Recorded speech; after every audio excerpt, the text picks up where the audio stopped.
Hi guys, welcome back to my channel. This is gonna be the continuation of my horrible roommate. I'm going at the pace that I was kind of at mentally because I didn't really know a lot of what they had going on. I was completely new to literally the whole thing about like life and everything. So one day Tamar decides to go on a trip, and this trip was with the married black guy that she has been dealing with for a couple years before, after her husband and stuff like that. So she's still legally married.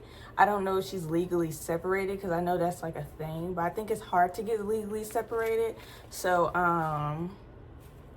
I just feel like, if they know what's up, then they know what's up. As long as you're not giving mixed signals, I do think that's, you're all for technically being single. I just feel like if you're married to somebody and you guys are in the process of a whole divorce, that's legally is coming, and the person may not want to sign it, because I think her husband didn't want to sign it. I think he just didn't want to sign the divorce papers. And it's crazy that men would force them to stay with them, but it's she was technically still married. So I just think I don't know. I just think she was doing too much. She was doing too much. In my opinion, I still think she was doing too much. It's the fact that the guy, if she was messing around with a single man, hey, you know what I'm saying? People act single all the time. You know what I'm saying? I'm not mad at the girl, but I do think the fact that she's with a married man, that's kind of crazy. So she was going to go on a resort trip, I believe, with the married guy, right? Tamar and I was in a car. I don't really remember if Cameron was in the car, but I know eventually Cameron did get in the car because Tamar was going to use her car to get to the airport and then have Cameron, because I don't have a ID, everything was stolen from me, so Cameron can drive, the car back to the unit. Cameron was away, because I remember Cameron didn't know this about Tamar. I think Tamar kind of did explain what the situation between 𝒎𝒅𝒊𝒂 and her was to Cameron, but I don't know, I feel like Tamar was kind of embarrassed about telling Cameron about it, because they've been living with each other for so long, and it's I don't know, I feel like maybe she just didn't want Cameron to know the in-depth things, because it was kind of inappropriate. And I just felt like she should have kept that same energy for me. But I guess I wouldn't be having this story to tell you guys had she not. We're in a car and she's telling me about a mess. Note you, I haven't really gotten on to what the heck Tamar is talking about, because to my knowledge, it just looked like roommates type of situation. I never got a vibe between her and 𝒎𝒅𝒊 like that, if that makes sense. So she was just telling me how she's more infatuated with the married man, and she's not into her husband no more. She'll be diggity dang that she go back to him because she just wasn't having a good time. And let's get real, you guys. I don't think any married person really likes their partner like that. I feel like, I don't know. I feel like marriage is deal with it. It's like jail. I don't know. That's what married people make it seem like. It seems like jail, because it's she's forced to be committed to this guy in a way. Technically she's supposed to be committed to her husband because he's her husband, but what if you guys are mutually about to get a divorce and he just isn't ready to sign those papers? So it's just I think she was held back, but at the same time I really felt like it was just kind of weird, especially her telling me the things that she was telling me and how she has been intimate with 𝒎𝒅𝒊𝒂, and she was telling me they have kissed, and stuff before, and I was like, oh, I didn't know it was that type of situation. I literally just thought you guys are roommates. And she's like, no, at first, he just he had me over and he wanted me here. She always kept repeating that, he wanted me here. She's just telling me about it and how she feels really uncomfortable with him now. She just feels he claims her, he publicly claims her as his woman, And she's like, we don't even do anything. We're not even like that. And da da da da. And I was like, wait, so you're not doing anything at all with a guy who's out here publicly claiming you and all types of stuff? And she's like, no. But you have done things. Like, you've probably gone further than kissing, then, right? And I don't really think she was really ready to really say that yet. But it's like, I was still not really aware what her and the mess were fully. I just thought, like, it was kind of confusing. It's like, do you guys just do this for fun? Or are you just, like, literally a sugar baby? I could not tell what the freaking situation was. But she was like, oh, you know what? I need to go and grab something from the apartment. So she hops out of the car, you know, and I'm processing things. And I'm like, this is actually really gross. Like, this is giving me the ick, because a mess is like 20 years older than her. What is he expecting from you at that age? You know, like, he's a really old guy. Like, he's pushing retirement age. And it's like, what are you doing with your life? Like, he's like a divorced individual. He's like, he only dated like black women. So his ex is like a black woman. And that's when I started peeping like weird stuff. I was like, you guys are those kind of interracial people. Like, I'm all for interracial dating, but some people who interracial date makes it so weird. It's like, no, you're fetishing, like, and you're like blatantly fetishing. Like, it's literally nothing but fetishing. And it's like, I don't like that. I think everyone should, like, you know, come to like a common ground on like what you genuinely have in common with that person in their culture, you know, because this is not no like game, like, ooh, let's see what kind of babies we'll make. Like, no, this is not no game. Like, take this seriously. That partner means a lot. The way their culture operates means a lot, because that may, you know, affect how they think and their values and their morals and stuff like that. So it's just like, you know, take this stuff seriously. But obviously I just felt like they weren't. I just felt like they both were older. So I was like, you know what, these people older than me, let me mind my business. Then, you know, Tamar finally comes back out, and, you know, the whole time I'm hearing this bickering. Tamar is like, no, you know, her energy is like, no, and she's constantly saying like no, whatever, and not that she doesn't want to do like whatever a mess is like talking about, whatever. And so, you know, he's like in his wheelchair at this point, so he's rolling around after her and stuff. You know, he's going really fast. He up on her tempo and stuff. And I'm not making jokes about disabled people. I'm just saying, you know, like, that man has some damn speed on him. So I'm just saying he was going really well with the anything. Like, it is. Like, but I'm just saying, yeah. So they get up to the back of the car, and then she started doing that, you know what people be doing, like, they be all theoretical and stuff. Like, this is the scene where, like, you're about to see how I really feel about this type stuff. She's such a head ass. She was such a head ass. That's the most annoying thing about her. She did some head ass stuff. So anyways, and it's like, everybody got a little head ass in them, but hers is just like, girl, you were like in your 40s. Like, this is getting embarrassing. So she just standing there, just like going across and stuff like this. So yeah, he's sitting in his wheelchair, and he's like, please, please, please, please, like, begging. And I'm like, what he begging for? And he was like, just one, just give me one, just give me one. And I'm like, ew, what is he talking about? And I'm thinking, I already added it up in my mind. He's talking about a kiss. But I was in such denial. I'm like, no, she just told me that she has never been involved with this guy in the last like 3-4 years, and they've been living with each other for 5 years. So after living with him for like 2 years, she hasn't been messing with him. She said she never touched him after that, you know. They never did anything.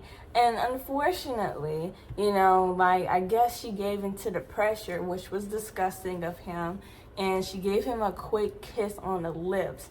And you know, he was just so giddy about it. He'd go like, wee-hee, woo-hoo-wee, and stuff like that. It's so stupid. He was so childish. He was like Pee-wee. And y'all know about Pee-wee. But anyways, so yeah, so he finally got a kiss from her after he was just begging her for it. And like, he's like all up on her, trying to beg for more. Like, give me more, give me more. And she's like, ugh, she just over and like moves, like, kind of like moves him out her way. And she just get into the driver's seat. And she's like, the first thing she did was she looked at me. You know what I did? I looked away. I was like, girl, I ain't see none of that. And she's like trying to tell me about it, but she's trying to figure out, like, Like, you know, because I'm not making eye contact with her. I'm just like, whew. Sure is a awfully quiet night outside now. He was just like trying to tell me how she didn't want to do that and how he makes her uncomfortable and how he gets like that and she just needs to get away from him for a while. And I'm like, okay, you guys sound like idiots. Like, no, seriously, they sounded so stupid. I was looking at them like, why are y'all selling this for this though? It's like, you're not his wife. you're literally just like, y'all not even together. You don't claim him. So what are you doing here if you're not into him and you feel pressured to kiss on him and stuff? It's like, you're the sugar baby and he's trying to force sugar off of you. And it's like, I'm not saying she should, like, her boundaries should not be considered, but I'm just saying I do think you need to, like, start leaving if you don't want to initiate and stuff like that, you know, because it's like, what about yourself, you know, literally simple as that. What about you, period? Nothing else, you know. Think about it. As the day was actually coming, so prior to this day, hours before, a few days before, and on this day, 𝒎𝒅 has been unnecessarily, adamantly telling Cameron, please do not let a mess get to my car keys when I am gone on this resort.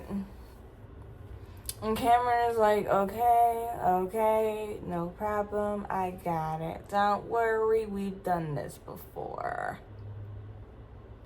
And so I was confused, you know, because I was like, now, why is 𝒎𝒅 telling Cameron not to, like, you know, let a mess get to her car keys or whatever? Because, like, what's going on, you know?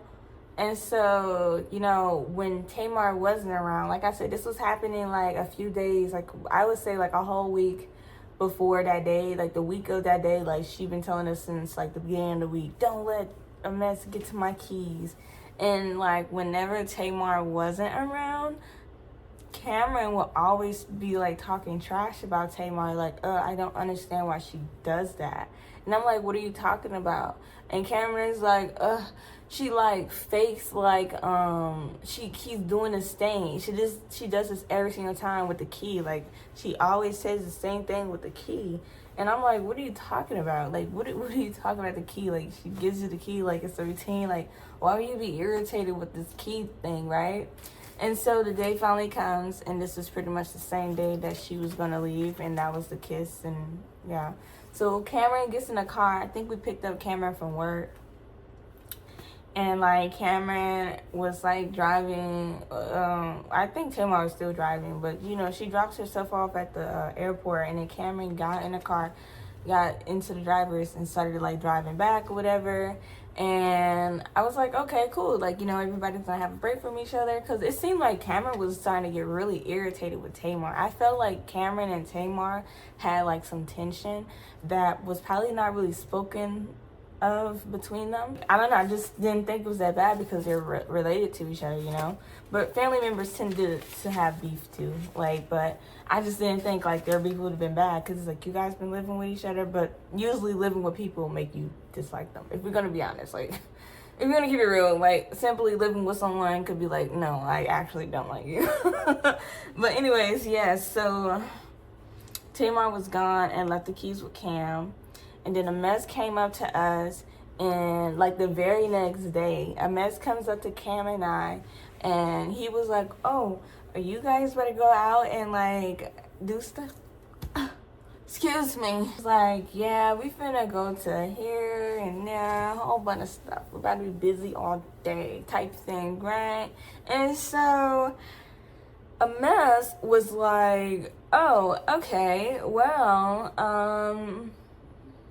you guys can actually use my car. How about that? My car has heated seats and blah, blah, blah, blah, blah. And I was like, look, you had me at heated seats. Let's go. Get to the car. And like I said, I didn't have an ID because my stuff was taken. So I couldn't drive. So whatever they chose was going to be the motion anyways. But note you, the whole time, Cameron still has 𝒎𝒅's car keys, right? And so Cameron, you know, just whipping around, just enjoying like the car. I really felt like Cameron was feeling that car a lot, you know, and it had like some disabled like maintenance things done to it, like, you know, to accommodate 𝒔𝒂's disability. But it wasn't like so, like, it wasn't really like too different. I think like the way they put the pedals were different or something. I don't know. But anyways, you know, 𝒔𝒂 could drive. He just rode super slow. Super slow. He ain't had 20/20 vision either. Oh, goodness. Like, why did... I kept wondering to myself, why do people have him on the road? And I don't think he's less likely to not be... I don't think he's incapable of driving. But being in the car with him is close to that. It's close to that. Like, I don't want to say, oh, his disability... But, yeah, like his driving is kind of weird. And I'm like, you're in the wrong lane. You just mushing into people almost. And it's like... Your coordination is crazy. Like, his driving was really freaking bad. Like, I'm not gonna lie, his driving was so bad. It was sloppy and slow. Like, how can you do two at once? Like, oh, whamma bama. He doubled down on bad with his bad driving ass. But anyways, so we did a whole lot. You know, I liked his car because his car had a sunroof or a moonroof, whatever. And so we would open that thing. I was like, look at that. Love it. I used to love it, okay? Like, the heated seats. I would not ride that car, though. That car is hideous. That car was hideous, but it was so comfortable. So, yeah. So, after I had fun with that guy's car or whatever, Cameron and I, we come back to the apartment. So, there's a major apartment where pretty much everybody else parked. And then there's the main... parking spots for the cars, like, you know, like the special cars, like the lease owner, you know, get that parking lot, you know, it's convenient for them.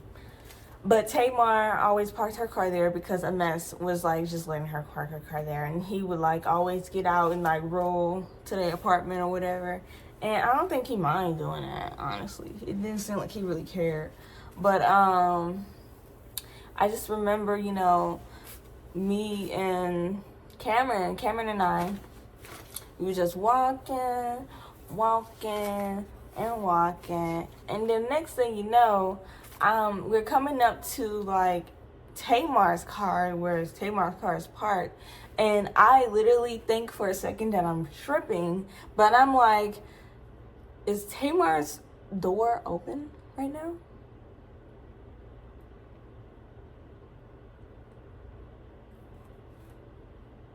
And I was just freaking out internally because I was like, oh, you know, we were still walking though. Like, Cameron was like no change in the tempo or nothing. Cameron was just walking. So I was like, okay, I guess I'm tripping. I guess I'm the only one seeing this. But then, you know, I'm too nosy. I'm way too nosy. So we're approaching closer and closer. You know, I'm giving it the side eye. So Cameron is actually standing right here and closest to the car, and I'm on the other side, so it's actually kind of tricky for me to see. Cameron is taller than me and all that, so I'm just like, you know, like what's going on over there, you know, just trying to get a glance, you know. I needed to see. So, you know, Cameron was just walking still, and as we was getting closer and closer, I get to see Tamar's car is actually, the door is wide open. The driver's door is wide open. And I look down and I'm like, oh, is that a mess? You know, is that a mess over there in Tamar's car? And then I freak out because I'm like, wait, how did 𝒔𝒂 get into her car? Because like I said, Cameron has Tamar's car keys, right? So I'm like, did 𝒔𝒂... Did he break into Tamar's car? And you should have seen the things he was doing. He would like grab something. He would grab like a piece of paper of like anything, like a brochure, a receipt, anything. He'll look at it and he'll put it in one pile. He'll look at another piece of paper. He'll look at it, put it in that pile. Another one in that pile. Another one in the other pile. It's just back and, you know, he just does this. And it was giving me the heebie-jeebies. Because to me, it's like, why is he doing that? Like, what is going on? So you know, I'm still new there, and I was still having issues with the cereal situation, because it's like, I feel like you guys touch on people's stuff when you're not supposed to. And lo and behold, here's yet another situation where these roommates are touching on each other's stuff when they're not given the permission to do such, even though you are given permission. But it's like, what are you doing with that permission? Like, whatever you're doing besides what you asked for actually does matter. You asked me for a bowl of cereal. You had 3. Be my guest. But at some point in time, you should replenish that, because you did overdo yourself. Both can be right at the same time. That's all I'm saying. And I think both can be right with a mess right now. I feel like a mess is doing too much, but at the same time, let me carry on with the story so you guys can understand it a little bit more. So Cameron and I'm looking at Cameron while I'm observing all this. I'm looking Cameron all in their face, like, hey, don't you do this. Don't you start doing that little stale stuff you did when I first got out here, right? And Cameron was like, I don't know, and stuff like that. So when we get into the apartment, which is not that much further away, I'm sitting down, and I'm in the room with Cameron. And, you know, Cameron is not sitting that much further away from me. And it's so awkward. We're both just quiet, right? Cameron just quiet, staring off. I'm kind of looking around. But there's an elephant in this room. And that elephant must be addressed. A mess looking in Tamar's car. What's that about? What the fuck is going on? And Cameron was like, oh, yeah. So I'm like, what is going on? Why is a mess doing that? And, you know, it was actually kind of strange, because Cameron was acting so hesitant. Cameron was just like, it's gonna sound really bad. And I was like, really? You know, and I'm not gonna lie, I kind of didn't want to know when Cameron said that, you know, because I was just like, well, no, I don't want to, like, know the bad parts of living here. But at the same time, if you don't know the cons, how would you know the pros? You know, the cons kind of give you a guide to what the pros could be or what it could have been, you know. So I needed to know what's really tea. And so finally, at this moment, after Tamar and I already got into like a little like situation with things, Cameron gives me more information on their living situation that I did not know prior. So Cameron was like, a mess has done this several times before, like literally several times. And I'm like, what?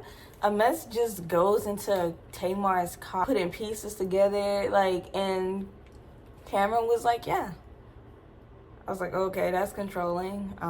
That's super toxic. That's something you should have told me before I moved here, you know, because that was my concern about living with a man. And I'm not saying women wouldn't do something like this. I'm just saying that man controlling you sucks, you know. When Cameron said that, I was like, but, you know, you have the spare key. I mean, well, you have Tamar's car keys, you know. So it's like, how did a mess get into Tamar's car? Is he constantly breaking into the car?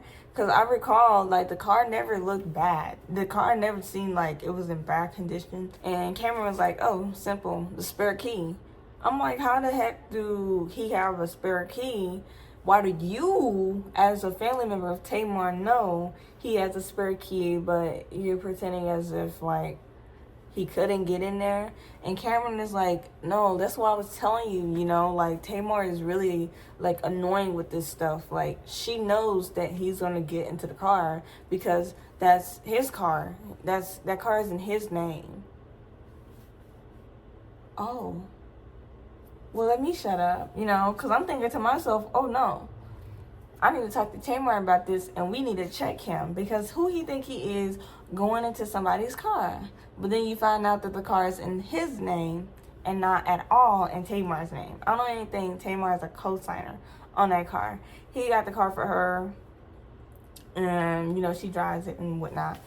Cameron decided to tell me more information. After Cameron told me about Tamar, like, you know, purposely using that vehicle in a way to, like, you know, just get some gains or whatever, like, I don't know, like, I don't know why she pretended, because she literally, like, for almost every single day, constantly telling Cameron over and over again, don't let a mess get my car keys. And it's like, you knew this whole time that he had a spare key. It's like, what the fuck are you doing, you know? And that's why Cameron was talking about her. Like, Cameron felt like Tamar was mad extra and kind of theoretical, you know, just always like, you know, Tamar liked to play mind games, and I needed to be wary of her. My first question was, who's the head of house? Whose name is on the lease? Who's paying rent? What's going on? Who's owning something in here? Cameron tells me that 𝒔𝒅𝒊𝒂 has a younger son who is like a biracial guy. His son was a co-signer on it. And so I was like, oh, so who else name is on there? And Cameron said, that's it, just 𝒔𝒅𝒊𝒂 and his son. So Tamar and your name is now on there. And Cameron confirmed that, yep. Y'all. So my second question was, how much are y'all spending while living here? So Cameron tells me that Tamar did have a job before she lived there. Like, she was working in like restaurants and stuff, but then, you know, she started working at like a retirement home. But, you know, I was there when she was saying like she wanted to quit and stuff like that because she was getting like bullied by some of her peers. I guess she just decided to not work anymore, and that's where we were. Like, Tamar just decided that she didn't want to work, and so she just kind of focused more so on the household and, like, I don't know, doing other things. And Cameron was like, I don't pay rent at all. Like, I don't pay any rent. I don't even pay for my phone bill. Like, literally everything is paid for by Tamar or either 𝒔𝒅𝒊𝒂. And 𝒔𝒅𝒊𝒂 paid Cameron's phone bill. And I was like, Cameron, you're 18. But it's like, I'm not tripping off of nobody hustle. I'm not tripping off of nobody hustle. If someone is paying your bills, great for you. Period. I wish that for you. I hope that for you. But I do think there's like some realistic type of like backup plan that you should create in case that person is like kind of whack-tacular. Third question is, why do you have beef with 𝒔𝒅𝒊𝒂? Like, Cameron tells me the origin story of why Cameron never F's with 𝒔𝒅𝒊𝒂 and why he has gone to the point where they argue with each other frequently. When Cameron first moved in with Tamar and 𝒔𝒅𝒊𝒂. And I believe Tamar was living there a bit before Cameron moved there, like a couple months before. And so Tamar wasn't home or something, but like this was like the beginning of the relationship of, I guess, 𝒔𝒅𝒊𝒂 and Tamar. So Cameron is basically telling me that 𝒔𝒅𝒊𝒂 and Tamar was actually really like a couple, like they were actually together. And I mean, I don't know how much you can really say that's true if that person is married, but I don't know. I personally think if they're married, they're not single. Like, if you ask me, like, you about to get divorced. No, baby, hit me up when you are divorced. I'm just kidding. Not me. I'm a stuff and scratcher. Don't waste my time, okay? So anyways, Tamar, I don't think Tamar was home, and I think Cameron had like left their phone in their room. And I think Cameron used to sleep in the living room. That's what Cameron said. Cameron used to sleep in the living room. So I guess Cameron left their phone unlocked in the living room or whatever. I guess Cameron had something to do and just like walked away for a second. Eventually, 𝒔𝒅𝒊𝒂, I guess, came in. The next thing you know, 𝒔𝒅𝒊𝒂 was gone. Cameron re-enters the room and picks up their phone. And they're looking at their phone and they're going back on the history of all the apps that were open. It was like Instagram, it was Facebook, everything. Any social media platform you could think of where Tamar's name was being searched up. Now, think about it. Cameron and Tamar are related. I'm not saying relatives always share social medias, but Cameron probably already knew Tamar's social media's handles and all types of stuff. You know, even though she's an older lady, they don't really use social media like that. I mean, they are now and they won't stop. So Cameron is looking at these searches and Cameron is like, I guess from what Cameron says, Cameron started getting peed word off, and there was like, wait, who is like using my phone to stalk my family members' social media? And there's nobody else around, but guess who? 𝒎𝒅𝒊𝒂. So Cameron said they try to confront 𝒎𝒅𝒊𝒂 and say, why are you using my phone that you're paying the bills for? They didn't mention that. Why are you using my phone to search up 𝒎𝒂𝒅's social medias and stuff and look at her social medias?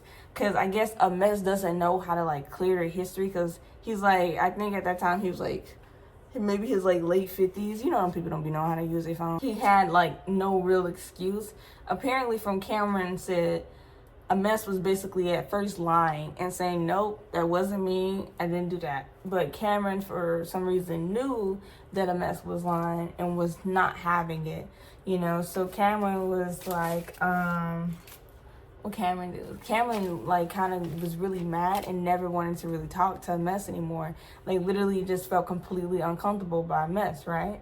But then another day comes, and I don't know if this is before or after, but before Cameron came home from school or whatever, 𝒎𝒅𝒂 had text Cameron that there was like a rat that was like running around in their room, and this is like the actual bedroom. So they said it was 𝒎𝒅𝒂 said like there was a rat just running all around, you know, Cameron's room, and that like Cameron may have to like, you know, kill it. And so here Cameron is just like concerned, like, I can't believe I had to go home and fight a rat. Like, what is this, New York?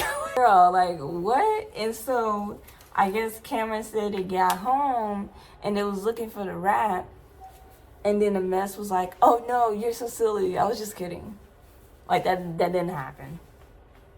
Cameron, I guess, really hated that, so Cameron blocked 𝒎𝒅𝒂's number. And literally when I first got out there, I think 𝒎𝒅𝒂 was still blocked by Cameron. So I was kind of offended by hearing this, because I was like, Cameron,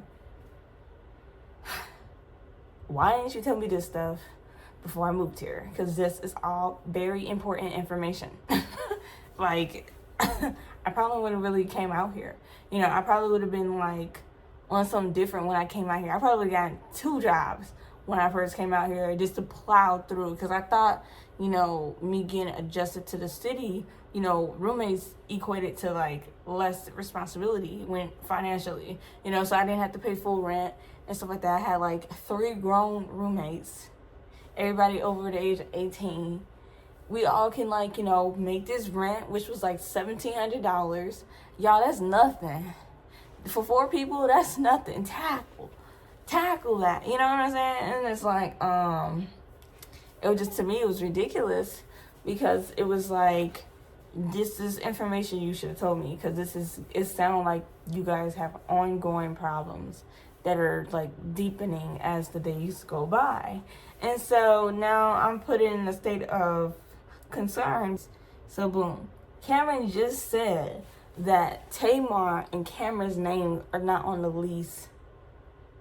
The management may know of them. The Cameron told me that, I was like, oh, okay, so why is 𝒎𝒂𝒅 talking about she's not scared to kick me out? You don't own this home. You legally have no binding to this home. I mean, obviously you can be a tenant, but you're not the lease owner. So I was just like, that's crazy how big someone would talk when they don't even have the documents or anything to do the walk. You know what I'm saying? So I was just like, 𝒎𝒂𝒅 is for sure trying to get some superiority on me, but she's doing it in such a cheap way. It's like, you need to figure out how you're going to get out of here and stop being someone's hoochie. This is when I started cutting ties with 𝒎𝒂𝒅.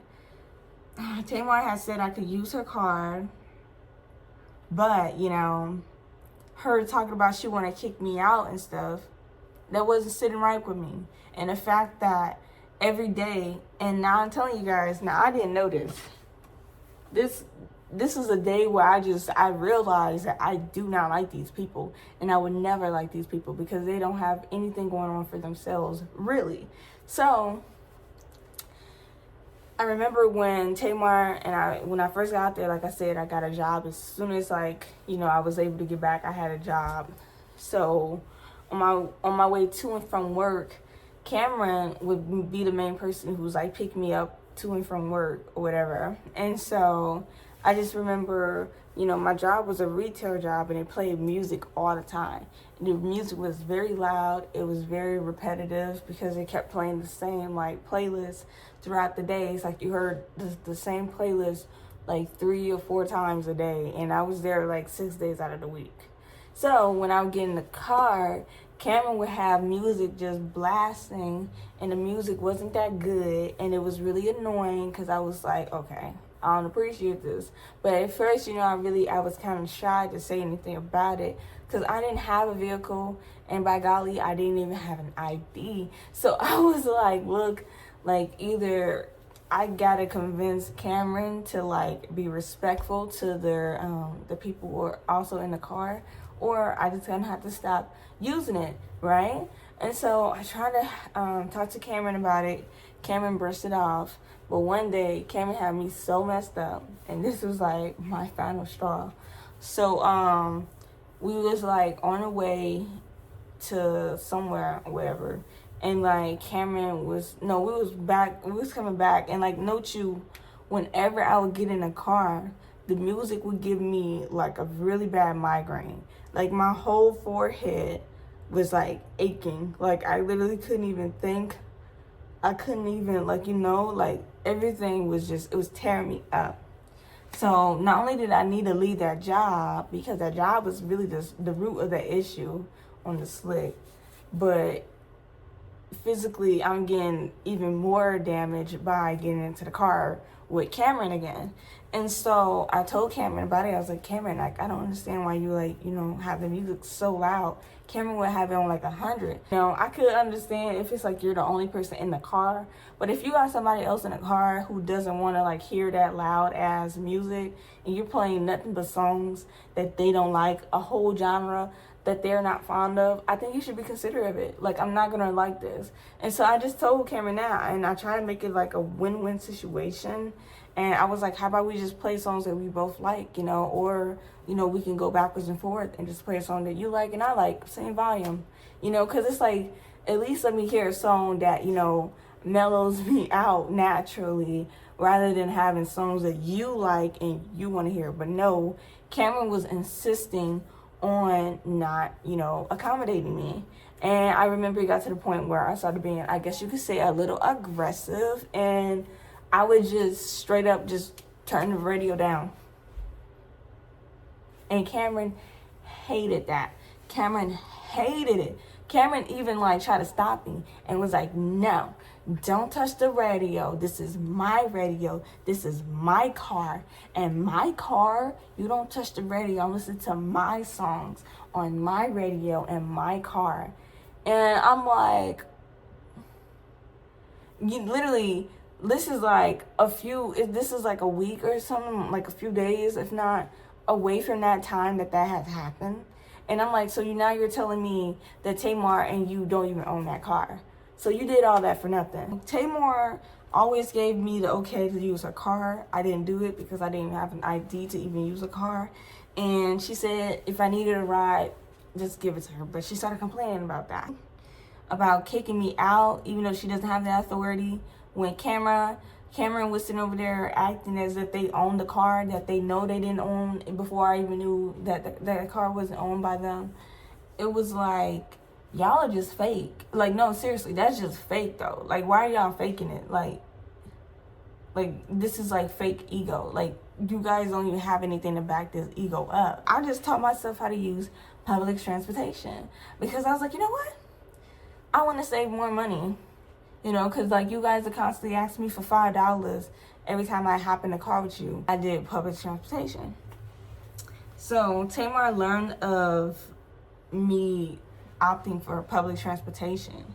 And I felt like she looked shocked. I feel like she didn't like the fact that I wasn't depending on her. And that's going to matter in the future. So I felt like because of this, she started doing like some really like conflicting things, right? She started just creating conflict after conflict, right? So she made the most classic narcissistic move, and that is Make them look crazy before you. And them is me. I was them, okay?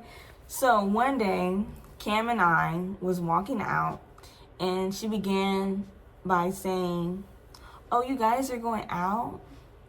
And like, note you guys, 𝒎𝒅𝒊𝒂 is sitting right here. Like, they're in the living room, right? And 𝒎𝒅𝒂 is sitting right here next to her on the sofa. It's a love seat. You know, I felt like her and 𝒎𝒅𝒂 were kind of arguing a little bit around that time. And I felt like I said, Tamar liked to play games, and she liked to have this story thing going on in everybody's mind, in my opinion. She's like one of those people that'll go and she'll tell like one story to one person, then she'll go and tell another person another story, and then like she'll just start acting out things, and it's kind of like you kind of confused. The other person get it though, but then sometimes it's vice versa, where you're understanding and the other person's kind of confused. And it was just literally like that all the time with these people. So Cam and I was about to leave, and she saw us leaving, and she questioned and asked us if we were leaving, even though it's obvious as clear day that we were leaving. We have clothes on, our shoes are on, we've opened the front door. What do you think we're doing? What do you think we're doing? Inviting people in for a breakdance moment? Like, what the hell you think? But anyways, so she was like, we used to hang out, remember? You remember? We used to hang out, Day. What happened? What happened, Day? And she looks to the side, and like, I see 𝒎𝒅𝒂. He's just sitting there like concerned, like, what is she gonna say? Like, looking at me, right? And before I can even answer, I was like, oh, I mean, yeah, like, we could probably hang out some other time. And she was like, Day, do you have a problem with me, Day?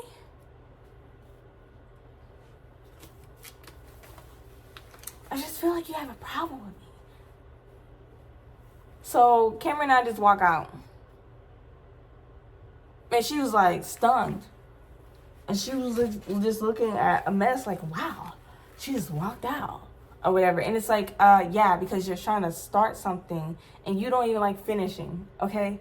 She didn't even like finishing, okay? So I was just like kind of confused, because I was like, why is she doing that? But at the same time, I'm not confused. But I was confused. I was confused by the fact that why would she act like that in front of 𝒎𝒅𝒂? You know, because she has told me so many crazy stories about 𝒎𝒅𝒂. You know, she came back from the trip. She was irritated, arguing with him about how she thought it was inappropriate for him to look through her stuff. And it's just like, Miss Girly Pop, what do you have going on? You know, like, what are you telling me right now? What are you saying right now? Because let me tell you guys about how Tamar and I used to hang out, okay? So when I first got there, you know, the cereal noise happened. You know, I tried to like bypass the cereal thing because, like I said, I did not care about no cereal like that. But they kept pressing it, and they were making a big deal out of it. And then they were trying to make it seem like I was making a big deal out of it, when the whole time I wasn't even talking about it. Not nearly as much as they were talking about it with their ghetto ass. But anyways, so like I said, Tamar had went on the tangent and told me about all of her pedophilic uncle, and how she felt like her pedophilic uncle was like messing with her younger sister, Monica, and how she like tried to save her. She could have. And it's like, really, this is really sad shiz. You know what I'm saying? It was really sad. So, you know, I try to look past that stuff, and so I was like, why not? You know, because one day she just asked me if, like, I wanted to hang out with her.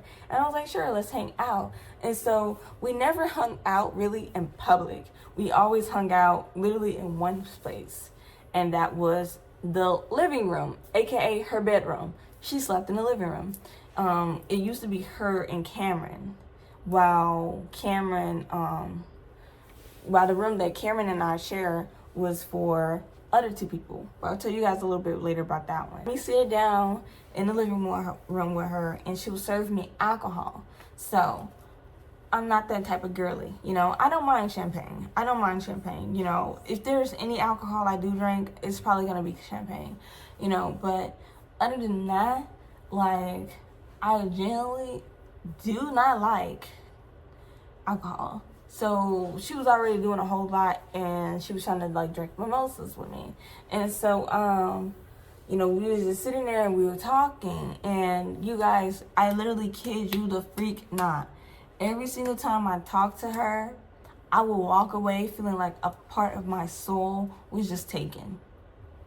She was breaking my heart because she was telling me some very traumatic things. And, you know, she was, I'm basically going to tell y'all. So, she was telling me how, she went back to the SA when she was a kid. And I don't think she wasn't like, SA like that, but it's a form of SA. It was more the M word, you know, but it was for sure like SA because it was physical contact, you know, but,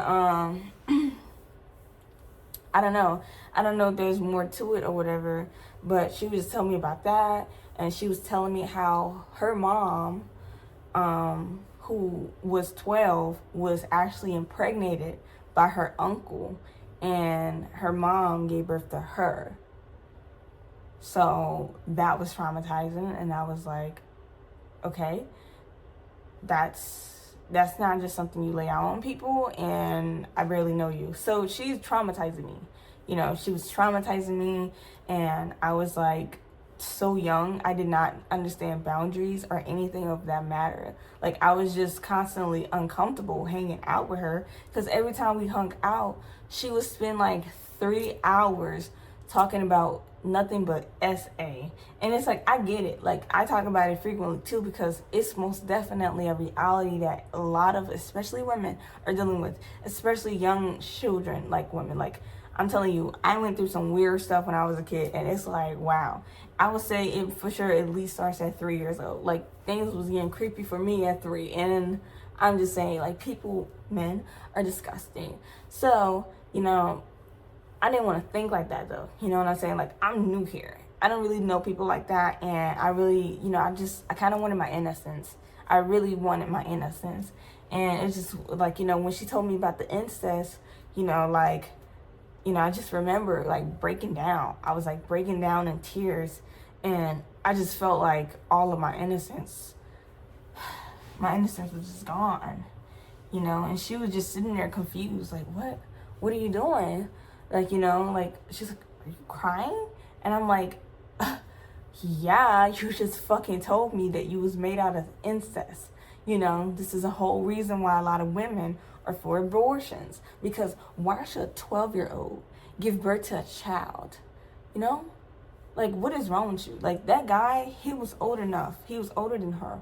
So why did her brother do that to her? You know, I'm so sorry to the women who are experiencing that, you know?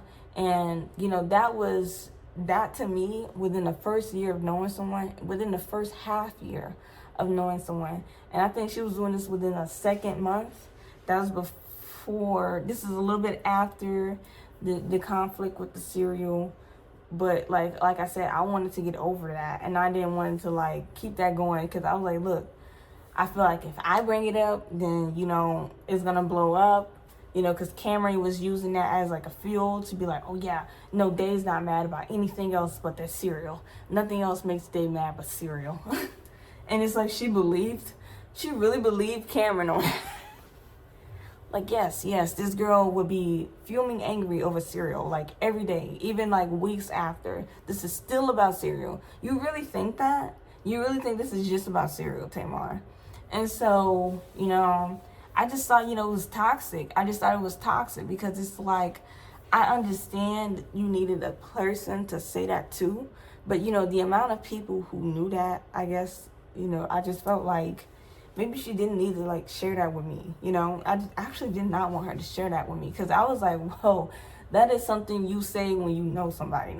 Like, I don't even know your middle name. Like, you need to calm down. I just think you need to calm down, you know, like I'm all for speaking your truth, you know, especially when it's abuse towards, you know, people who are not able to fend for themselves. But at the same time, I just felt like that wasn't the time for me to know, at least, you know. I just, you know, like, let me get adjusted to this world, you know. This is a whole new thing for me. And she just started throwing like like really big old like things towards me. And I was like, wow, like I don't even know how, like, and it's like, do your mom know you're telling everybody that this happened to her? Like and I'm not gonna lie, like I don't see, like when I look at people who are survivors, I don't see that as them. I don't see that as their character or anything. But sometimes I remember it and it breaks my heart. And it's like I have a hard time being around them, because it's like sometimes I just feel like I don't know, like who did you need? Like I don't know. I kind of like fault myself for things as well. Like literally, I don't know why I do that. I'd be like, oh my gosh, like, and where was I when this poor 12-year-old was getting attacked? Not even alive. But I don't know. I just feel like my spirit energy in the past should have helped. I don't know. It just stresses me out. It makes me think like wild, and it makes me dislike the world a lot more. And at that time, I really did not need to dislike the world anymore.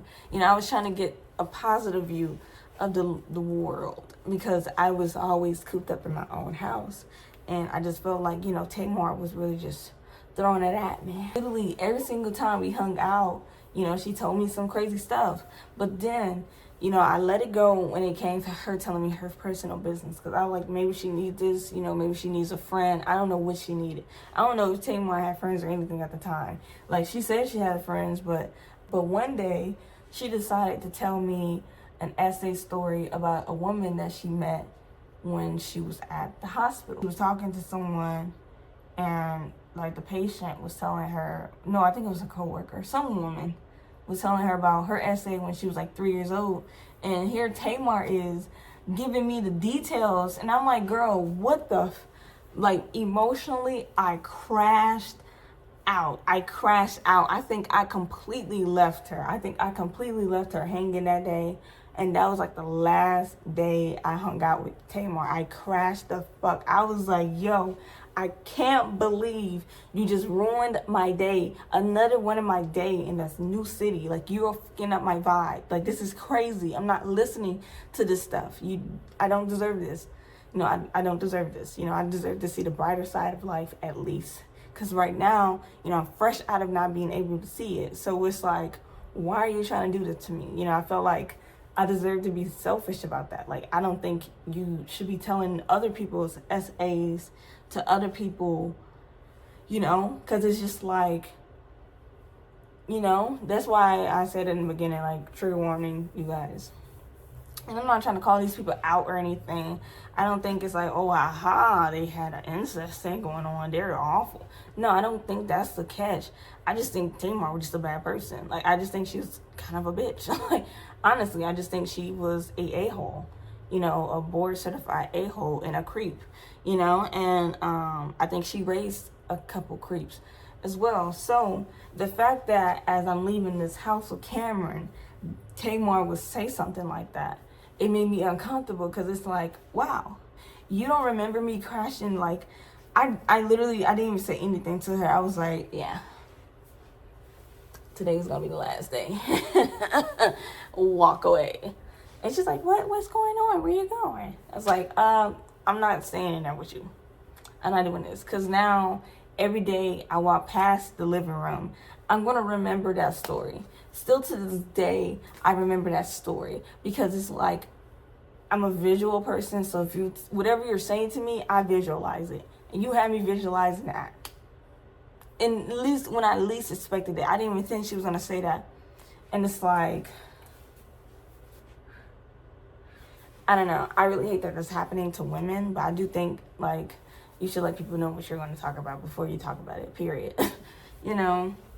Like, you know what? I want to spend this entire time talking about my essay and then other people's essay. Like, give me an out, so I could be like, oh, you know what? I can only sit here for your essay, but please be wary and don't share other people's, And that could have been, the deal. Or I could be like, you know what? I really don't want to hear essays today. But she couldn't keep it real with me, so she would just randomly tell me these traumatic stories. And so she was doing that in front of a mess, and I was so confused about it. And we walk out, Cam and I walk out, and Cam thought it was kind of perplexing as well. But it's like, I don't like that. I don't like that Cam cannot predict what Tamar has going on. Sometimes I feel like Cam couldn't speak up because Tamar was their only guardian. Cam used to like hang out with their parents more, but started to opt to hang out with me.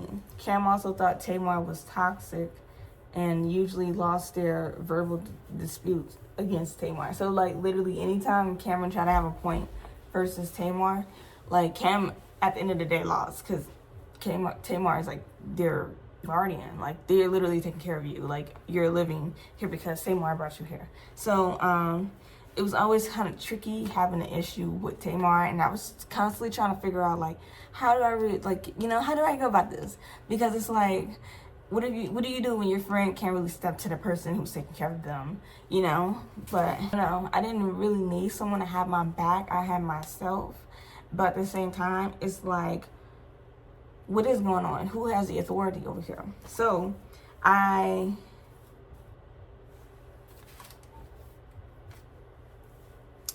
as the months went by, 𝒔𝒄𝒊𝒂 and I started developing problems between each other. And 𝒔𝒄𝒊𝒂 was a reacher. I'm telling you something. 𝒔𝒄𝒊𝒂 was a reacher. But I'm gonna pretty much tell you guys like how 𝒔𝒄𝒊𝒂 and my relationship got like pretty bad. So 𝒔𝒄𝒊𝒂 and I we started off with the "don't call me sir" type of energy. I ain't like that. So I was like, I'm already not gonna really talk to you like that, because who you talking to, you know? And I already heard how you talk to other people. I ain't like that. So it all started when 𝒔𝒄𝒊𝒂 started sending me inappropriate, explicit messages. So you know how I said Tamar had big old knockers in the beginning? She was the booby queen, okay? She has big boobs, right? So I just remember one day, this is like maybe like within the first month or maybe the second month of me living there, and 𝒔𝒄𝒊𝒂 had sent me a message, and I just gave this guy my number, and I only gave 𝒔𝒄𝒊𝒂 my number because we're roommates. It's a text message with some freaky-licious things being said by 𝒔𝒄𝒊𝒂. It's like enticing, like he was like enticing me or something, and it's this image of this this like ebony fox hentai thing. I don't know. It was obviously an animal though. It was giving bestiality. She had some knockers, you know what I'm saying? Really big knockers. And I was like, bro, what is this? What is this? So I showed Cameron, and Cameron's like, what the is it? Tell Tamar. Tell Tamar this. Like, tell Tamar. And so I was like, okay, hey Tamar, this is what 𝒔𝒊𝒂 sent me. And you know, he was super apologetic. He was like, oh my gosh, I'm so embarrassed. That message was not meant for you. That message was meant for my sweetie, my queen, my sweetheart, Tamar. And I'm like, okay, enough all that. Don't send that again, okay? Like, like I had a feeling it wasn't for me, because you don't even know me to like send that to me. So it's like, I don't even want to talk about it, because this is even worse than a serial thing, because that was very inappropriate. And so, he was like, oh, don't worry, I'm so sorry, like, please don't tell her, please don't tell her. And I was like, okay, let me go tell her. Because, like, what are you doing? Like, don't tell me not to do something, okay? Because I'm going to go do it, okay? Uno, reverse on that ass. So anyways, I tell Tamar and stuff like that. She's completely disgusted. She's like looking at him like funny, like, what in the world did you send today? Like, what is that? Like, why would you send that to anybody? Like, what is that, And because I guess, I don't know, I don't think she was attracted to it, but she would look at him crazy in front of everybody. So it's like, I don't think it was like one of those faking moments where she's being like, I don't know. But yeah, as time goes on, 𝒔𝒊𝒂 sends me another explicit image or whatever, or something. And I don't know if it was just like a porn site or what, but he sent it to me, and he like apologized about it or whatever. He's like, oh, I didn't mean to send this to you. And I'm gonna insert the screenshot. I don't have the first time, because I think I did some change in my phone and everything. My iCloud didn't really back that stuff up. Hey, if you know what I'm talking about, hey, I'm just kidding. Give me a like. I didn't like that one, but I did tell him, hey, it's cool. I know you didn't mean to send it to me, but it was getting inappropriate. Like, why are you sending me that? So, of course, I block him. I block his number because it's like, I do not want to experience that no more. Because he keep on saying, oh, I was responding to my most recent messages or whatever. I thought she was the most recent. And it's like, it was me. And it's like, bro, like, I literally just met you and I'm still your most recent message. She must be ignoring you, you know, because I was not even talking to him. I literally was not talking to him. So I was just kind of confused why he was like even sending me stuff. Tamar was like, you know what, I want to actually have a career. I think Tamar was going through a midlife crisis because, you know, she was like, I don't have a career. You know, I feel like my life is a mess and da-da-da-da. And it's like, it was. Since I moved there, she was constantly telling me how she wanted to help people and care for people and da-da-da-da-da, right?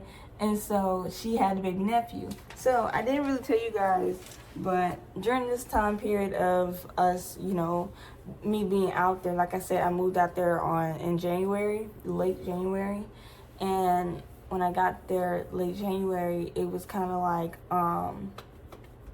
that was around the time where, you know, they kept stalling the moving process. And like I said, that was due to Frida, the baby nephew's mother, abandoning the baby nephew, and then later on abandoning the nephew's brothers and sister that was once living with Tamar and them. And so Tamar was literally so shocked and devastated by this.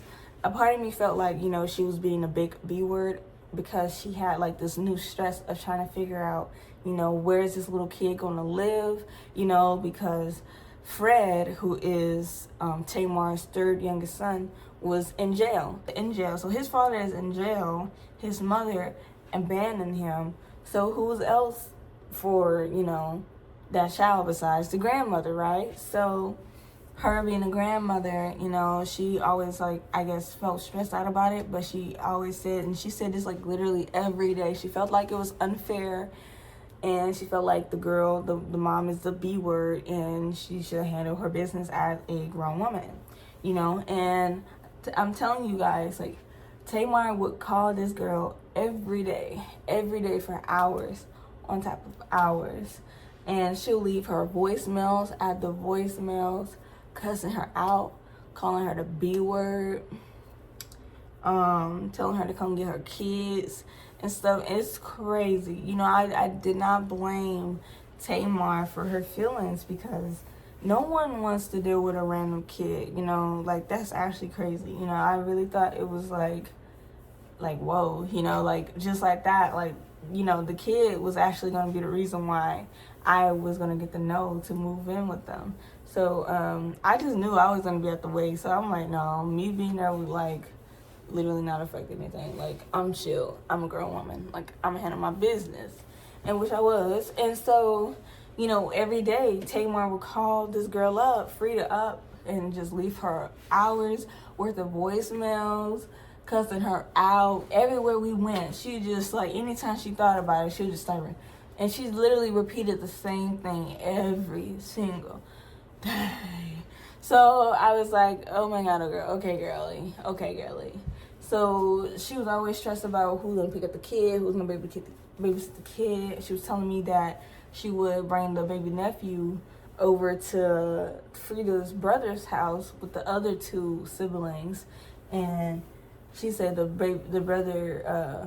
brother looked like he was like a heroin addict, like he was like on drugs really bad. He was super skinny, and like she would leave the baby nephew over there for 3 days. And when she come back, like, the guy, he'll be wearing the same clothes and everything. And he said that he was feeding the kids ramen and Kool-Aid. And I'm like, that's not good. That's not good. Not ramen and the Kool-Aid. How much is that? That's like a $2 meal. Like, barely any nutrients out of that, you know? Like, the Kool-Aid completely depletes what the ramen was able to get in because, you know, it's kind of jacked up with minerals and stuff, because it naturally just doesn't have it like that. But you know, it's just like because starches are pretty bad for you. But it's like she was really concerned about that, and so she wanted to stop bringing him over there. And so I'm like, well, what are you gonna do? You know, because the clock is ticking. Things are getting like really concerning, you know, and I feel like that's when she realized she just needed more money. But to get more money, a higher income, you need to be educated. So Tamar decides to go to school. And so during that time, her making that decision, you know, because I remember Cameron, Tamar's youngest son, I think Fred was talking about it too, but I think her second eldest was talking about it as well, how like Tamar was literally in the nursing program when she was younger, and she like just tapped out like right before, like she would literally tap out right before she'll finish. And you know, it's really sad because a lot of people do that. You know, a lot of people give up on themselves right when it matters the most, you know, right when it makes the most impact. That's what I was thinking. So Tamar was like, I don't know who's gonna babysit the nephew and stuff like that. I'm gonna be able to find no one for him. She was struggling to find babysitters, right? And so I just had a job where, you know, this is like in April. This is literally in April. And so I just had a job where, you know, kind of like slick implied that I was stealing merchandise, but I don't steal.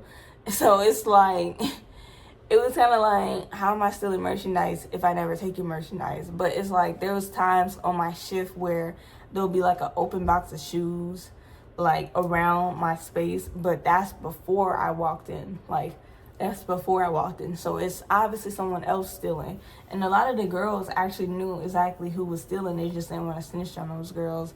But for some odd reason, it was egging on like that for me a little bit. And so I just thought it was kind of sneaky.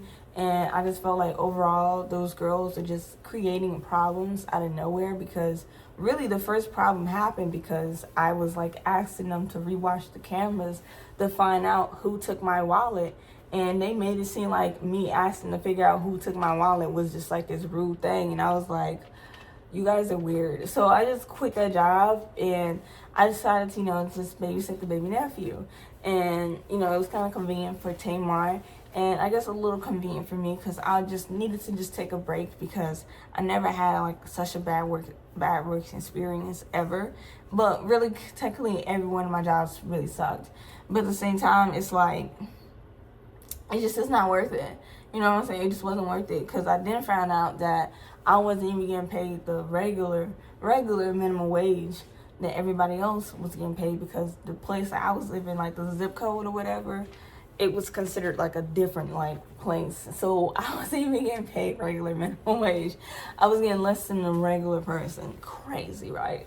So, because look, the apartments in that area, they're not minimum wage. Like, for their minimum wage to be like that, like, you was better off working in a different, like, whole different space altogether, because, like, they just didn't care for babysitting my baby nephew. And I was like, okay.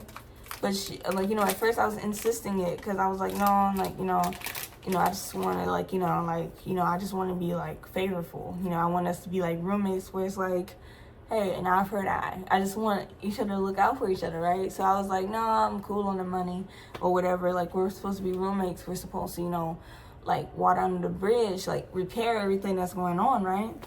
And so Tamar had decided to say, like, okay, I'll pay you. And she made a secondary payment McDonald's. Why is the secondary payment McDonald's? I just agreed to it because she fed the baby nephew McDonald's for breakfast, lunch, and dinner, and for their snacks. So if you're always at McDonald's and you're spending a lot of money on McDonald's, maybe you may feel like you're spending money on me, I guess, if you gave me a Happy Meal. And note you, I did not eat at McDonald's. Like, literally, like, when I moved to that city, I think that has ever been, like, the most consistent. And within the first year, I was never eating McDonald's like that. I just started eating it because literally everywhere I went, everybody's like, I love McDonald's. I love it. And I was like, really? Because I watched the movie with the guy who passed and stuff now, you know. He said, like, literally, like, that stuff was really bad for him. But they said he had other medical stuff going on, too. But, no, like, I do think at the same time, like, McDonald's is not really healthy for kids. And, you know, for Cameron to be, like, obese and stuff like that, I really thought Cameron was going to, like, you know, say something about it. But Cameron just kind of, like, brushed it off in a way. And it's like, Cameron, like, McDonald's is not good. But at the same time, like, who was I to say that? So I just thought to myself, she's going to more than likely pay me before it comes to, like, the McDonald's, right? And so I just remember one day, you know, I'm babysitting a baby nephew. It was going really good. He was adorable. I never really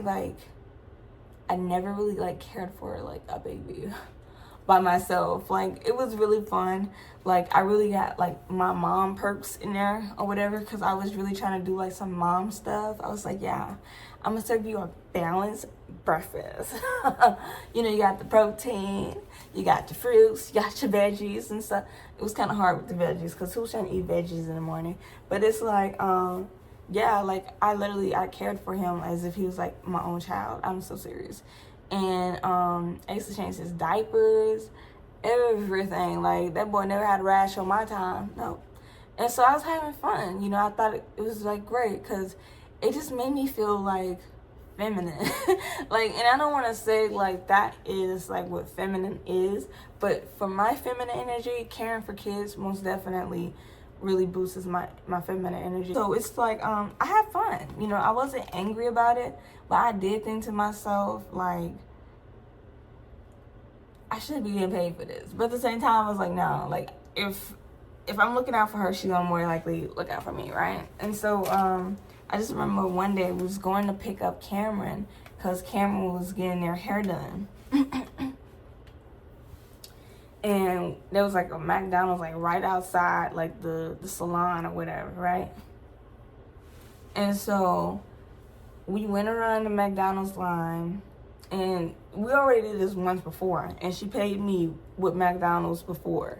And I don't think she paid me for babysitting at all, like, with cash.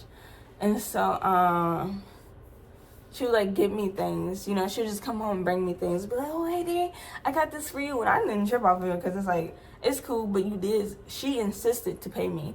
The lady is, like, asking for orders. She asked me what I would like, and I told her.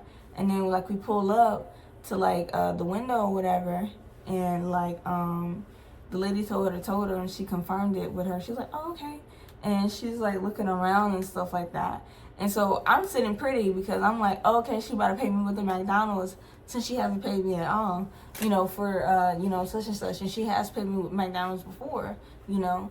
And so I just remember she was like, babe, like, what are you doing? And I was like, what are you talking about? She was like, get your money. What are you talking about? Get your money for the meal. Like, you ordered something. She's like, what are you doing? Like, I'm a freaking dummy. You say you was gonna pay. She literally, before we even left, she literally said she was gonna buy McDonald's for me. So I was like, I did this because it's convenient for you and him. And if you can't afford it times two, you shouldn't have been buying it the first time, period. So you know, I get my money out. It's like that, because I was like, ooh, you ain't gonna treat me like that. But it's like, it was just sneaky. It was just sneaky to me, because it's like, why did she do all that? And so we went and we picked up Cameron, and it's like, Tamar just kept putting that bad taste in my mouth, because I was like, what the F? And then so she talked about it later with me. She was like, well, you know, you did say you didn't want to get paid for it. And I was like, well, you also insisted to pay me. And she was like, well, you know, I just wanted to go with the first thing that you had said. And I was like, oh, well, you should have communicated that. So I let it go. While I was babysitting a baby nephew, I would notice, like, whenever I would just, like, you know, step away somewhere, a mess would, like, roll in and start saying rude things to the baby nephew. Like, he'll just start yelling at him, demanding him around and stuff. And he's, like, barely going on 3, so he can't really understand things like that. And he had a thing where he wouldn't look him in the eye. And he used to be like, look me in the eye, and stuff like that. And I was like, ugh, like, why are he acting like that with a baby? Like, you 60-something trying to act crazy with a 2-year-old. You're weird. So I called him I would call him over and I would have him in Cameron and I's room more frequently, because it's like I just wanted to keep an eye on him, and I felt like if he was in a space where a mess was gonna be, then like it's gonna be conflict, and I didn't want an older man talking to no child like that, because what are you doing? Like, what's wrong with you? And so then I guess to get to the point, it was like 2 months, I would say. It was like 2 months. I babysitted him from April to May. And then June came about, and June is when I finally find a job that's, in a different field. I will be making a video about that job. That job was one of the worst jobs I ever had in my life. You guys know this place very well. People are so obsessed with this place, and I just feel like people ignore the amount of racism that place spews. So let's continue on. And so I just felt kind of weird, because like it just felt like the job was more than what I asked for, because I didn't know a mess had so much like disdain towards that child. And I never understood a mess's anger towards the child. Like, I don't know if it was really him running. I don't really know if it was him, talking. But he was just disliking everything about the kid. Like, oh, I don't like your curly hair. You need to do so much your hair. You need to do this. You need to do that. And it's like, dude, you're talking to a 2-year-old. Like, calm down. Like, what are these expectations for someone who barely even knows his name? Like, come on. Like, come on. And so, boom, she then invites me to her graduation party. So she invites me, Cameron, her mom, her sister Monica, her auntie, and the baby nephew. So it's all of us, right? So we get there. It was like, the school wasn't that nice looking, but it was like well enough, I guess. And so, all the members of the nursing program, they get to have their own little moment of speech or whatever. So she went up to the mic, and this is her graduation day. So I dressed up in something really cute, and I don't know if it was like really that inappropriate, but I just noticed like immediately when like Tamar and her family saw me, and I believe Tamar saw me first, before anybody. And as soon as I walked in, why was Tamar's family like murmuring about me amongst themselves and stuff? And I was like, why are they looking like that? Because they was looking me up and down, like my whole like outfit up and down. And I was like, ugh, like what are y'all doing or whatever? And I think that's when Cameron came up and was like, oh, they think your dress is too short. This day is about Tamar, and y'all worry about my dress. And I don't know if I'm able to show you guys the length of that dress on me, but I did take a picture in this dress, and it's actually one of my most popular pictures. And slut shamed over that dress by Tamar's family before the ceremony even began. As the ceremony was going on or whatever, I was seated down. It was like me, it was like Cameron, and then I think her mom, and then Monica, and then her auntie. I think it was like that, right? It was all of us on the same row. So she went down the whole line. So she said, thank you to this person, thank you to this person, thank you to this person, thank you to this person. And then for 1 whole minute solid straight, I'm telling you, 1 whole minute, she looked dead at me the whole time, and she did not say thank you. She just stared at me for a whole minute. But she said thank you to the baby nephew. Yeah, because he took care of himself. Like, during that time where you was going through your life crisis, he really helped you through, even though you was trying to spank him because you couldn't hang out with your man. But, hey, F me. And so, I was starting to feel a certain type of way, because I was like, look, I thought we already, like, hashed out our issues with each other. I feel like Tamar is just, creating problems, but like she didn't say anything, so I was just like, well, I don't want to look like I'm mad over nothing, right? And so I remember Monica and the rest of Tamar's family decided that they wanted to take a group picture, and I remember I was just standing there because I'm just standing there. And so they was all looking at me or whatever, and they was like talking amongst themselves like they came up with a decision or something. And it was like, "Dang, it's okay, come on, you can get in." And I was like, "Oh, like, oh, for real?" And it was like, yeah, you can come in. And so I took the pictures with them or whatever. And then like after I took the pictures, I was feeling a little gross because I was like, I think what it looked like, I feel like they thought I wanted to take pictures with them, but I didn't or whatever, you know, because it was like, I feel like it's the way I was standing. I didn't understand, like, why was they chatting amongst each other about me? Like, I didn't want to take a picture. I don't like taking pictures with people. I'm not photogenic. That's why I don't ever, like, post shit on social media. It's hard for me because, like, I don't want to look at that. Like, the process of it is, like, I mean, hopefully one day I'm going to fall in love with taking pictures. But right now, like, I'm trying to be a YouTube girly. Okay? Taking videos, okay? We're doing videos and the rest will come.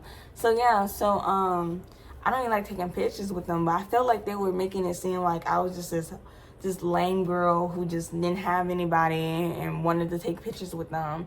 And I just could not stand that narrative that was getting built up. And so I was like, no, I'm not that. But they never said that, so I couldn't react like that. But I did know after the ceremony, Tamar was telling me that, you know, everybody thought my dress was too short and stuff like that. Like, I feel like they was trying to insinuate that I was trying to take the attention off of Tamar. But it's like, what? Tamar is your family member. How can a random person that hasn't even lived out here for a full 6 months take the attention from her on her graduation day about a thing that she's been trying to do for several years? Like, stop doing this, you guys. That y'all are coming up with just reaching. And it's like, it sucks because like a lot of girls do that. Like, that's why I hate hanging out with girls sometimes. It was just pure like slut shaming. And I'm not saying I'm a slut. I'm just saying like, that's how y'all treated me. Like I'm not wearing this dress because it's hot outside. It's like 90 degrees.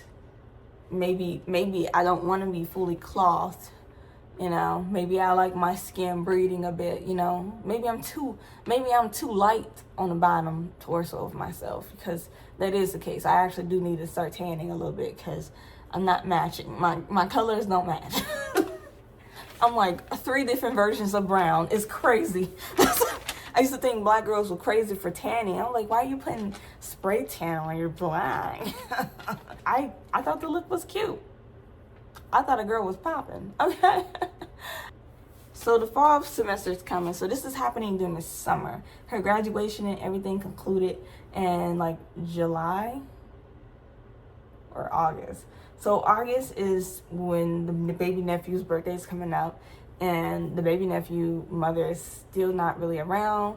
I guess we got to see her. Like, she did start contacting us a little bit, and she was like apologetic to Tamar for the situation. And, you know, Tamar was just trying to like get her to be back into the kid life. And I feel like Frida was just going through her life crisis, and she wasn't able to really take care of her kid. And honestly, I feel like you should not force a woman who's not mentally well to take care of her kids, because honestly, I feel like that could be more damaging than you know, helpful to the children. You know, like, let people get it together. That's all I'm saying. You know, because it's like, it's probably going to either be you or the government. You know what I'm saying? So, and the government system is not good. Like, if we're going to be rather frank, the government system is so f***ed up for these kids. It is ridiculous. So, like, what are the laws for these kids, man? Like, no, seriously, these laws, these lengths of sentences, they're not enough. Like, who is helping the kids? Who is really helping the kids? The people who are saying y'all help the kids, these people are not even staying in jail long enough. They out here damaging all these kids, and then these kids go and hurt other kids. It's just... So I was just looking at Tamar, like, if you think you're a better fit home, because that's all she kept kind of insinuating, that, oh, you know, Frida's brother is a drug addict, Frida's on drugs, and, you know, she hangs out with friends. Like, literally, Tamar showed me, like, a live of Frida on Facebook with her friends. And let me tell you something. Frida was hanging out with some humbugs, okay? They were looking ghetto, okay? They look worse than ghetto. They look like the street rat. They be getting big. You ever seen those really big old rats? That's like, they basically like your friend. Like, they just walking up in the house like they're a toddler. Did you know the rats in New York actually know when the buses are coming? Like, the subways are coming? It's crazy. Like, the rats take the subway. You know, so, you know, she was trying to get the youngin', like the nephew, to, you know, rekindle with their mother and stuff. And then, you know, fall semester's coming up. Then me and Cameron is about to start college. I was a little hurt by this because, once again, I'm not able to go to college. But during this time, it's not my fault. And I was able to reapply for FAFSA because that flag was no longer on my account. I don't know if it took like a year for it to get off, but this was like literally almost 2 years after I initially tried to, like, you know. So it was coming up to like either the second or the third year of me trying to like fix my situation. I think it was coming up to the second year because I tried to fix it in winter semester. And so so Cameron's about to start their fall semester at school, you know. I really wish I could have gotten into school, but I really wasn't able to. And that was due to me not having any government IDs. Like, I had nothing to identify myself. I had nothing to identify myself. It was so crazy. Like, literally, they was like, do you have something? I was like, girl, I got nothing. I have a picture, and it's like, we can't take pictures. You know, they try to work with me, but the pictures wasn't going through, you know, because it's like, I don't know, like, they needed to, like, physically have everything. So I was just like, okay, I guess I had to sit this out. So I was fighting for me to go back to school at this school. I should have went to the other college because I didn't know they had other things set up where they would have taken me without my ID. I did not know that. Like, the school didn't even, like, tell me about that. Like, I don't know if it's because colleges are supposed to be, like, competing with each other or what. But how she would have told me, like, oh, yeah, you could go to this branch of school. You know, like, they have, like, so many options for people who don't have their IDs, and they'll help you find your ID and get your ID back. And I was like, what? But no one did that. I had to figure out, like, when it was too late. You know, I was very socially anxious, so I felt like, you know, if I get a job where you're technically forced to speak to people all day, then my social anxiety would, like, clear up. But unfortunately, within 1 month of working there, I think it was 2 weeks. I think it was actually 2 weeks of working there. My manager pulled me to the side, and she was like, hey, I'm about to fire you. And I was like, you about to fire me for what? And she was like, you're literally not talking to people. Like, you literally just, like, you will stare off and, like, not even talk to people. And I was like, really? I haven't noticed. And she's like, yeah, like, I have, like, 5 times. And you and your other, like literally, I got hired at the same time with somebody else. And she was doing the same exact thing. So she was like, no, I have to either fire both of you, or we just gonna have to address this stuff. And so, yeah, she basically forced us to start talking. I didn't know what I really wanted to do, but I did know I wanted to be in school. So I was constantly coming up with tricks and ideas, like, how can I, like, figure out how to get, like, my ID in this state, you know? Like, I'm talking to my parents now, and I was really only talking to my dad because I felt like my mom was still really disapproving of the whole thing. Like, I feel like my mom felt, like, betrayed. Like, why did you fucking leave? And I'm like, did you see what I was dealing with every day? Like, I wasn't getting anywhere. Like, and I guess you could say I just got tired of falling on my ass living there, because it's like I had nothing to, like, really clutch to, because, like, I was already limited. So here I am in a space where I'm not that limited, and I try to, you know, do as much things as possible. But I didn't realize that this job was taking a toll on me physically. But what I did realize was my dad could most definitely send me government documents so I can get my ID. And so that's what we did. So I got my dad to send me that stuff. And I say, like, this was, like, in, like, I don't know. It was in, like, the fall time. But my dad sends me my birth certificate. So he sent it out to me over here. And then I found other things because I was paying my own bills and doing all types of other stuff. And like, you know, at first I was on 𝒎𝒅𝒊𝒂's phone line, you know, because I don't know, it was like a deal. Like 𝒎𝒅𝒄𝒊𝒂's is like, oh yeah, it would be cheaper for me. And I paid my own bill. I wasn't like Cameron and Tamar. I did not do that with 𝒎𝒅𝒄𝒊𝒂 because I just didn't want to. Tamar literally offered to just, yeah, why don't you get 𝒎𝒅𝒄𝒊𝒂, just pay for it. No, thank you. I'll do it myself. It's okay. So, and she used to think that was like, so like shocking. She's like, wait, do it yourself? Yeah, that's what you do when you don't have other options. You gotta do it yourself. But she knows that. I don't understand why she was acting like that. But it's like, I guess she just, I don't know, I guess she was really shocked that I was adamantly not asking men for help. Like, no, because men want stuff in return for help. Like, men don't help just because they like that help. So finally, I went to the DMV and I had my ID coming on the way.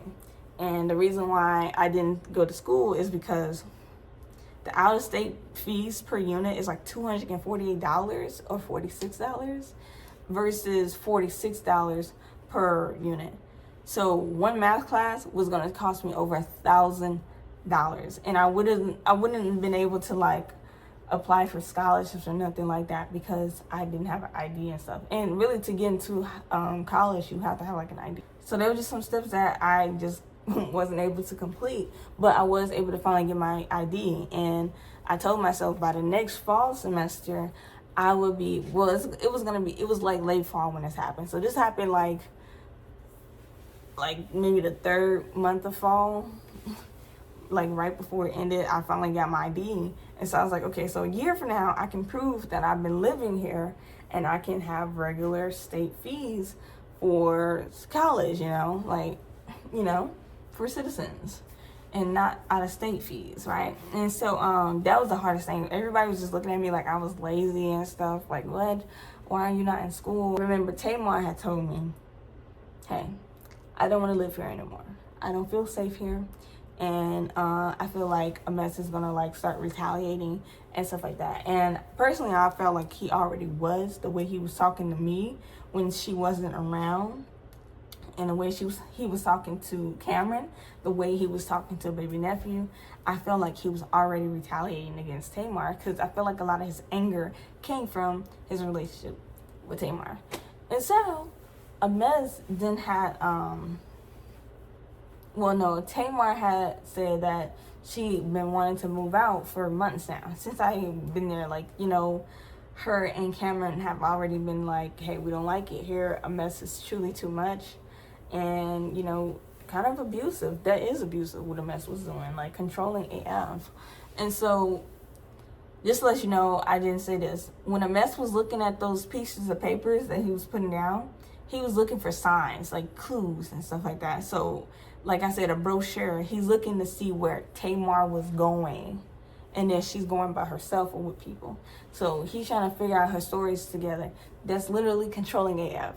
That's literally abuse, period. That's abusive. I don't care if it's like, oh, it's not serious, yet it's leading to that. And the fact that he did it multiple times, he is literally abusing her. Tamar was planning on moving, and so I was thinking to myself, well, these people are already residents. Tamar and Cameron and I, that's 3 of us. All 3 of us can most definitely handle rent, you know, because it's like, if you break that $1,700 up into 4, that's cheap. But if Tamar has the baby nephew, because now she's working to get permanent guardianship of the baby nephew, then she's going to get paid by the state and more in taxes for the baby nephew. I don't mind a baby nephew. Cameron doesn't mind a baby nephew. Only person who doesn't like the baby nephew was 𝒎𝒅𝒄𝒊𝒂, and sometimes Tamar, because the baby nephew got in her way of her being romantic with the guy, the married guy. But a lot of times, Cameron would have a lot of spite towards the nephew because Cameron was usually more in charge of handling the nephew more. You know, like, Cameron was kind of like the second parent, for sure. I would say that for sure. Like, Cameron was for sure, like, having to, like, have responsibilities like a parent, but not really. One day, Cameron was, like, waking me up and was like, hey, Tamar really want to have, like, a serious conversation with you. And I was like, oh, my God. Don't let this be over the cereal or nothing like that, right? But I'm like, we're so over that. If she brings that up, I'm just walk away, like, at this point, you know? And so Cameron was like, she's actually outside. And I was like, ugh. what? So I get up or whatever, and I thought it was going to be like really fast or whatever. And so Tamar was sitting in the front seat, and I just decided to sit in the back seat. And I just remember she was looking in the rearview mirror, and she was like, oh, hey there, I just wanted to talk to you about the situation I'm going through. And I was like, oh, okay. And she was like, I just finished school and stuff. And I'm like, yeah, I saw that. I was at the graduation. And also, I did see that Tamar was spending, like, a lot of time on, like, YouTube, watching, like, tutorials and stuff, and, like, actual, like, I guess it is assigned to her or whatever, but she was, like, reading that stuff. She was watching that stuff. I've seen her fall asleep while she, she was doing her homework. So she, for sure, put some grit in there. I don't know what her grades were like, but I know she put some grit in there. And her sister, Monica, is actually a doctor, I think. Her sister is a professor at a college. During this car meeting that she's having with me, she's telling me, hey, look, like, my car is not in the best shape. She was currently in a Mess's car, or I think she was in a Mess's car, yeah. And I just remember, like, she's like, I just finished school and it just got this job interview that was confirmed at this hospital. She's like, all I need to do is have my car fixed and I'll be able to work safely and stuff like that. And I'm like, well, if you're about to be a nurse, you're about to work 3 days per week and you want to make a lot of money during those 3 days. She was like, all I need is like some money to fix my car. And like, as soon as she said it like once or twice, her tears started coming through, and I was like, oh, what are you doing? And she was like, I just need the money for my car, and that's all I need. I'll be able to go to and from work. I'll pay you back, and da-da-da-da. And so I was like, oh my gosh, like, she started making me extremely uncomfortable, because I was like, I never had anyone crying to me over money. So I was like, girl, you could have just asked, it's no biggie. And she was like, okay, let's go get the money now. And then so, like, I wasn't even prepared to really be outside. So I was like, oh, like, now? And she's like, yeah, I need to go get the car fixed right now. Like, I have them waiting and stuff like that. And I was like, oh, okay. So she, like, rushed me to this cash checking place, and I got the money for her or whatever. And this is over $1,000, you guys. I gave her over $1,000. At the time, it wasn't a full, like, 1,000. I think I gave her, like, a little under 1,000, and then she asked me for a little bit more afterwards, and I gave it to her. And she's like, I'm going to pay you back next month, because, like I said, she just got hired to be a nurse. So she's about to make a lot of money. She's about to make whatever I just gave her times like 5 at least, So, I mean, at least before taxes, I guess. I don't know what the heck nurses be making really, but it's like, I for sure gave her over $1,000. That's for dang sure. And then, I think to myself, by next month, I'm going to have my money back, and that's when I'm going to start going. And when it comes to, like, because at that time I was saving up for a car, because I wasn't liking the public transportation. The public transportation was getting very aggressive. All types of strangers were on there. I've seen people of all ethnicities putting their hands on women fighting other women, like people who were like on drugs, people were acting crazy. And I'm like, oh, hold on. The only way I can get away from this is if I can find a different form of transportation. What do you do when you go on the subway, or it wasn't the subway, the rail station, and a guy was caught up and called out for fondling himself in front of, like, a girl? And it's like, this is not how public transportation should be. But guess who's ruining it? The public, the people, men. And it's like, because every single time it really was a man being aggressive towards a woman. And I was like, you know what? I don't want to be in these conflicts with these men, putting their hands on me possibly and stuff like that. Because there was a time where I almost got robbed. So I was saving up to get a car. But I thought to myself, because she's a nurse, she's going to make that money way more, like, literally within the next, like, week or whatever. And so the next month comes, and Tamar doesn't pay me. So she's like, oh, let's do a payment plan. I'm actually going to have your, like, you know, your rent being like what I'm supposed to pay you back. And I was like, yeah, that makes sense because Tamar was a rent collector. So I'm like, yeah, so it'll be easier for, you know, us to just, you know, because I know how much she owes me.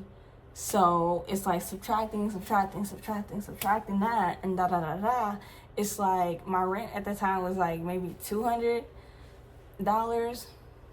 It started off at the fourth month it was like $50, and then by the time like summer was over, I think it went up to like 100, and then like by the next month it went up like 150, and then I think it was just at like straight up like 200 or whatever. So I was like, you know, around that time where she was doing that, I was like, okay, if my rent is $200, then like, you know, I can like easily still rebuild up my money or whatever. But I didn't realize that my job was taking a huge physical toll on me, you know?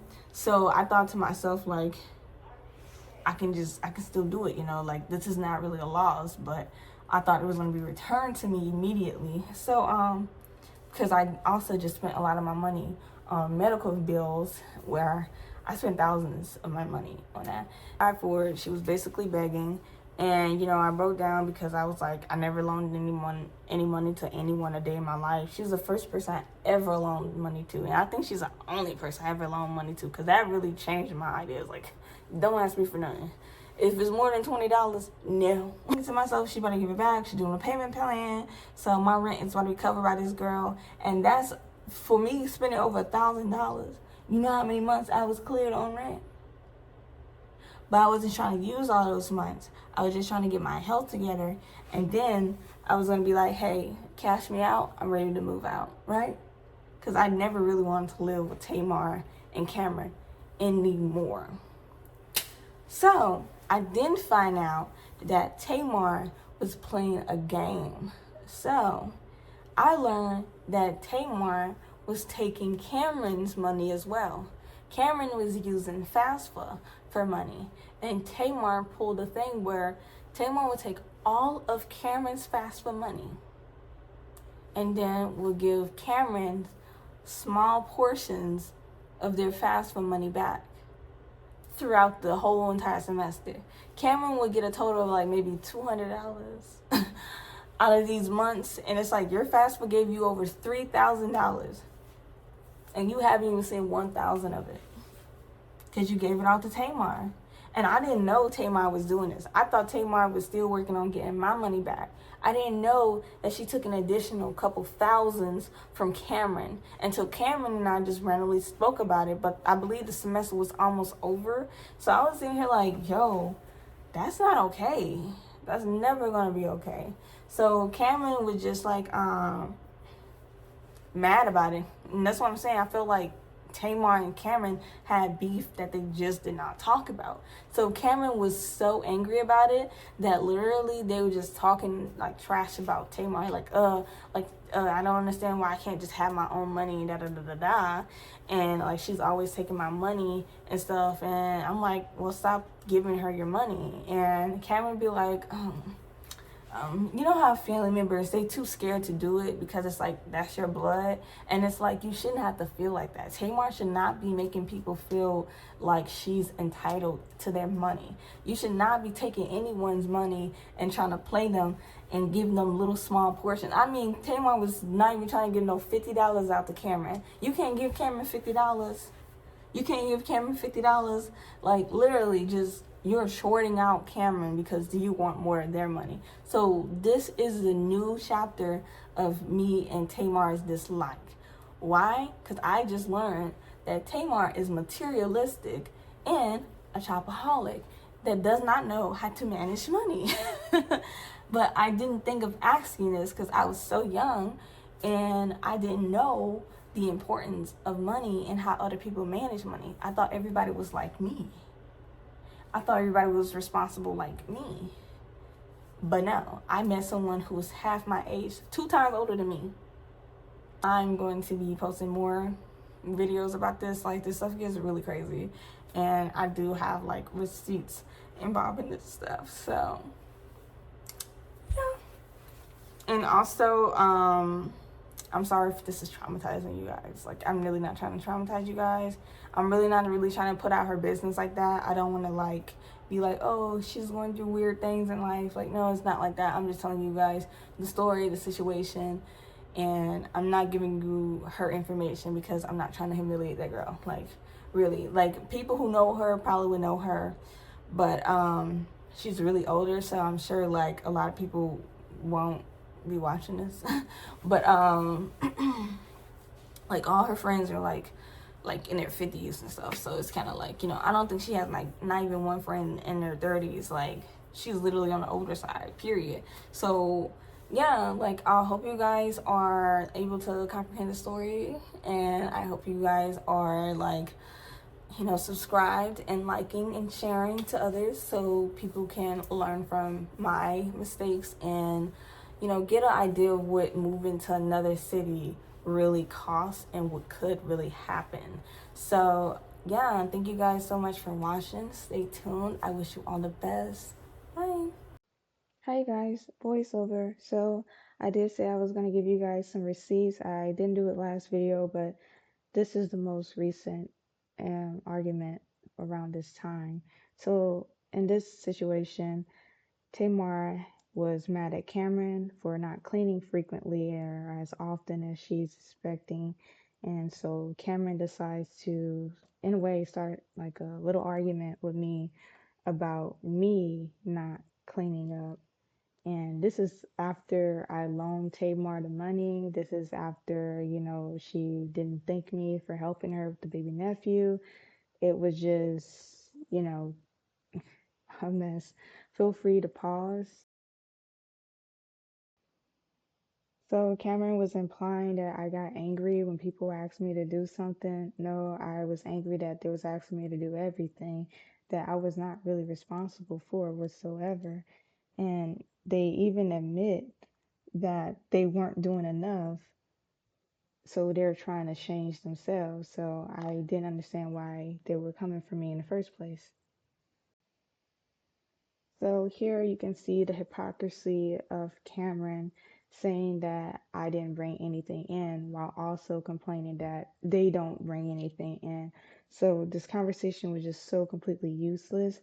I literally spent money on body care products and everything, and Cameron took all of that. Cameron utilized everything. Cameron ate up all the food. And I want you guys to remember, I was about 88 pounds during this time.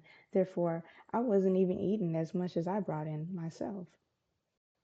One thing I strongly disliked about our messaging is it didn't really tell the whole story. So a lot of times we'll text each other and like argue in real life. But I most definitely told him like, yes, I do clean up. I clean up after myself. Anytime I use anything, I cleaned it up immediately after I used it. And it's just never made sense to me till this day. So here's Cameron trying to discredit me. I was actually born with a physical disability of my spine, and that doesn't really allow me to walk properly. And it took years for me to figure it out, but there's no way of curing it. So Cameron knew this, so I really did not appreciate how they were trying to discredit the amount of physical pain that I was enduring every single day that I worked the shift, especially since Cameron at this time hadn't had work in like almost a year. So, womp womp.